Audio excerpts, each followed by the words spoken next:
रामायण विश्व महाकोश कार्यशाला का आज समापन होने जा रहा है। कार्यशाला में कई राज्यों से रामायण पर शोधकर्ता शामिल हो रहे हैं। राज्य गुड़ महोत्सव का भी आज समापन होने जा रहा है। कई जिलों से गुड़ व्यापारी कार्यक्रम में शामिल होंगे। खंडसारी उद्योग से जुड़े हुए कई लोग महोत्सव में शामिल होंगे। तो 2 दिवसीय दोनों ही कार्यक्रम, एक तरफ राज्य गुड़ महोत्सव, उसका भी आज समापन होगा और दूसरी तरफ कार्यशाला जो चल रही है रामायण को लेके, जहां देश भर से अलग अलग शोध करने वाले विशेषज्ञ इसमें पहुंच रहे हैं, उसका भी आज समापन होगा।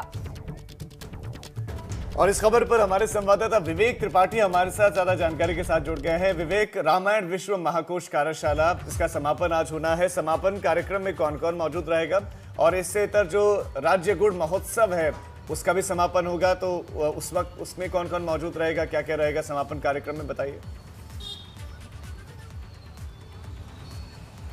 जी, जो रामायण विश्व महाकोश कार्यशाला का समापन होना है वो आज ये 2 दिन से चल रही थी और इसमें जो बहुत सारे रामायण को लेकर बहुत सारे जो भ्रांतियां हैं वो दूर की गई हैं और बहुत सारा एक नया जो तंत्र तैयार किया गया है रामायण को लेकर। जितनी कहानियां थी उनको एक मंच पे लाया गया है। इसके समापन के अवसर पर जो देश भर से जो रामायण के जानकार हैं, विशेषज्ञ हैं और धर्म के जो जानकार हैं वो सब एकत्र हुए हैं।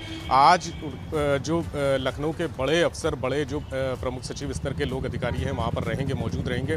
समापन कार्यक्रम आज थोड़ी देर में भी शुरू होगा और जो चीज़ें विश्व महाकोश का जो शुभारंभ किया था, मुख्यमंत्री योगी आदित्यनाथ ने उसका शुभारंभ किया था, उसमें जो चीज़ें आई हैं, जो रामायण के बारे में जो कहा जाता है, जो एक संस्कार है जो हमारे लिए जीवन से, जो बचपन से लेकर आज तक हम उस रामायण को पढ़ के सीखे हैं, जो धर्म है, मर्यादा पुरुषोत्तम राम कहा जाता है, जो वचन का एक धर्म है, वचन धर्म और राज धर्म, ये सब चीज़ें उसमें सामने आई हैं। और इस तीनों विषयों के साथ ही तमाम विषयों पर जो रामायण से संबंधित है, यहाँ उत्तर भारत से लेकर दक्षिण भारत तक तमाम विद्वानों ने अपने जो मत दिए हैं उसको लेकर एक संग्रह तैयार किया गया है।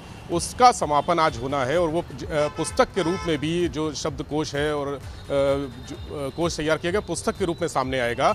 आज देखना है कि बहुत सारी चीज़ें जो छन के आ रही हैं रामायण को लेकर, जो भ्रांतियाँ थीं, जो अयोध्या को लेकर भी जो गलत चीज़ें फैलाई जा रही थी, चूँकि राम को लेकर बहुत समय से राजनीति भी हो रही है, लेकिन इस रामायण कोश ने उन सब का विराम कर दिया है। यहाँ इतना बड़ा आयोजन हुआ है, पहली बार ऐसा आयोजन हुआ है जो बहुत लाभकारी रहेगा आम आदमी के लिए भी और सरकार के लिए भी।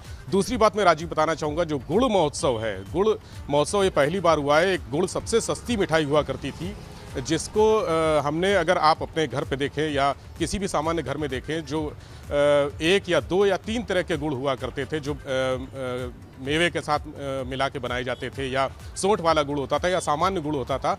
यहाँ पर 89 स्टॉल लगे थे। जो IGP में जो कार्यक्रम कल शुरू हुआ था, 89 स्टॉल लगे थे और 89 स्टॉल में कई तरह के गुड़ बने थे, कई तरह की गुड़ से मिठाइयाँ बनी थी। जो चीनी उद्योग है, जो गन्ना मिले हैं, जो खांडसारी उद्योग है और जो गुड़ के किसान हैं, जो गन्ना के किसान हैं, छोटे छोटे जो कारोबारी हैं, जो अपने घर पे गुड़ बनाते हैं, छोटा छोटा कारोबार करते हैं, उनके लिए ये महोत्सव बहुत लाभकारी हुआ है।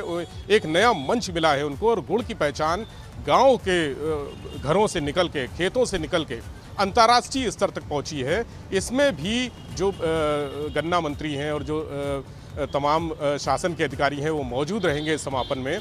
और जो किसानों को इस आयोजन से जो लाभ मिला है वो आगे तक याद रखा जाएगा और ये गुड़ महोत्सव, ये परंपरा जो शुरू हुई है, ये आगे भी जारी रहेगी। जी राजीव। जी हाँ, बिल्कुल आगे भी जारी रहेगी और उससे न सिर्फ गन्ना किसानों, गुड़ व्यापारियों और छोटे स्तर पर जो अभी तक सीमित थे अपने गांव या आसपास के इलाके तक, उनको एक बड़ा मंच मिलेगा। बहुत शुक्रिया विवेक, चर्चा के लिए।